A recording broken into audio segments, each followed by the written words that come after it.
ఓం నమ శివాయ. కార్తీక పురాణం 29వ అధ్యాయం. అంబారీష దూర్వాస సంభాషణం.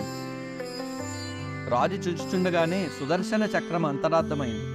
సుదర్శన చక్రము అంతరార్థము పొందిన తరువాత అంబారీషుడు భక్తితో దూర్వాసుకు నమస్కరించి శిరస్సుతో వందనమాచరించి భక్తి చేత పులకాంకితుడై తన శిరమును మునిపాదములపైన పడవేసినట్లు విన్నవించెను.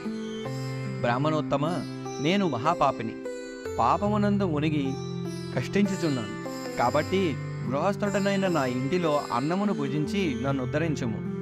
నీవు నా యందు దయ ఉంచి తిరిగి నా ఇంటికి వచ్చి నన్ను రక్షించితివి.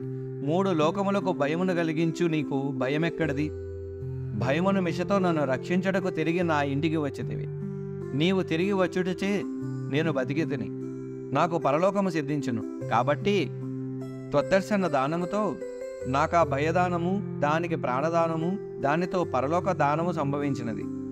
ఇట్లు విన్నవించుకున్న రాజును తన బాహువులతో లేవనెత్తి దుర్వాస మహాముని ఆనందముతో ఇట్లనియే, రాజా, ప్రాణములను రక్షించువాడు తండ్రి అని చెప్పబడును. ఇప్పుడు నీ చేత నా ప్రాణములు రక్షించబడినవి కనుక నాకు నీవే తండ్రివి.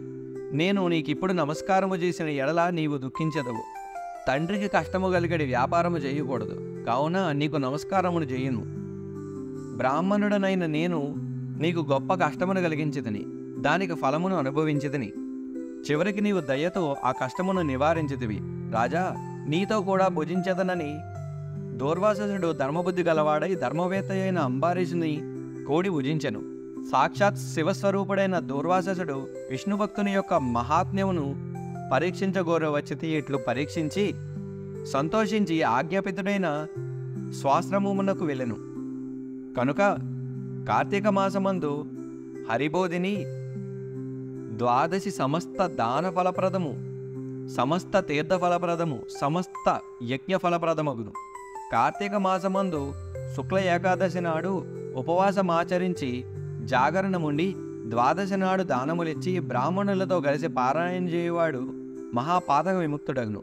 మోక్షమును కోరిన విష్ణు భక్తులు ద్వాదశి స్వల్పముగా నున్నప్పుడు దానికి విడవక ద్వాదశి గడియలలోనే పారాయణ చేయబడిను.